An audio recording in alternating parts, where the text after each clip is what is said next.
The featherweight division in boxing has been underlooked for some time now, with the last boxer from the weight class to make it to a pound-for-pound list is from 2018 with Leo Santa Cruz, and the last time the division seen a unified champion was in 2011 when Yuriorkis Gamboa was in his prime. Only last week, I murdered a rock, injured a... But with a new set of champions running the division, with some hungry contenders on their back, I believe that this can change soon. Let me explain why.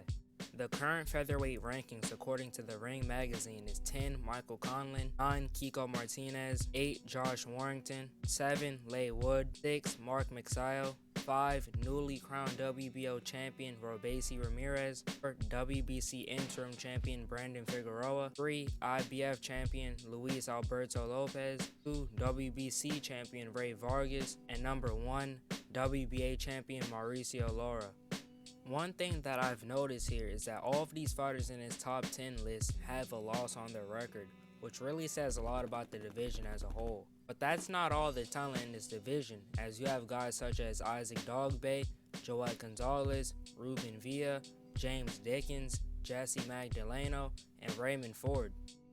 And out of those 16 guys I just mentioned, there's been 14 matches between the 16 of them. Yes, 14. Some of the notable fights from this list are Isaac Dogboe versus Jesse Magdaleno, James Dickens versus Leigh Wood, Mark McSayo versus Ray Vargas, Luis Alberto Lopez versus Josh Warrington, and Leigh Wood versus Mauricio Lara.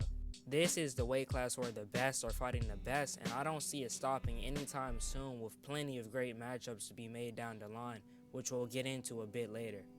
But why is this weight class being overlooked in the first place? Well, with several unification bouts falling through, along with having the most inactive champion the sport has ever seen in Gary Russell Jr. sitting on the WBC title for 5 years, with championships changing hands every fight, and the reasons I mentioned at the beginning of the video, the featherweight division was never once to catch the eye of the casual boxing fan. Sure, there was some hype brought back to the division when Leo Santa Cruz fought Carl Frampton, but after the 2-fight series, the champions pretty much killed the hype by calling each other out but failing to enter any type of negotiations to get their unification bouts going. But with that being said, here are a few realistic matchups that we can see in the featherweight division. After Isaac Dogboe beat Joel Gonzalez in an extremely close fight, there was some controversy about who really won the fight, and it left many people thinking that the wrong man got the decision. And with Dogboe going on to lose to Robeisy Ramirez for the WBO belt, and Gonzalez picking up a win on the same card, this is an easy setup for Robeisy Ramirez to fight Joel Gonzalez in his first title defense. They are both on the same network and top rank, so this should be a relatively easy fight to make sometime in July or August.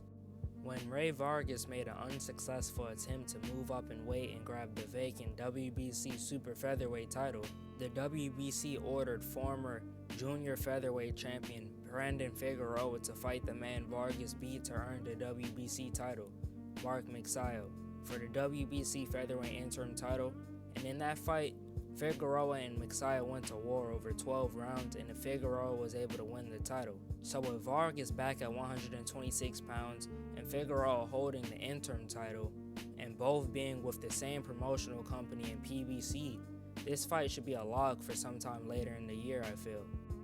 With Josh Warrington coming off of a majority decision loss to Jose Alberto Lopez, and James Dickens recently claiming the IBO featherweight title, I think that Matchroom and Propellum could work together in the summer to get this fight to gain some momentum and confidence back for Josh Warrington, who hasn't had the best past 2 years but is still extremely talented regardless. Jose Alberto Lopez and Mauricio Lara both have even 50-50 fights lined up, with Lopez taking on number 9th ranked in the ring, Michael Conlan, and Lara rematching Leigh Wood, who is 7th. If they are both able to get past those opponents, this will set up an all-Mexican WBA/IBF unification that could take place in Mexico. I feel that this fight will bring many fans back to the featherweight division, as both of these men have been on crazy runs, upsetting plenty of fighters along the way and introducing new exciting styles to the featherweight division, as well as bringing the featherweight division its first unification bout in 12 years. So hopefully we can get that fight sometime before the end of 2023, and if not, early 2024. With that being said, that is why I believe that you should pay more attention to the featherweight division within boxing, and I hope you guys learned something new. Thank you guys for tuning in. Make sure you like and subscribe. Peace out.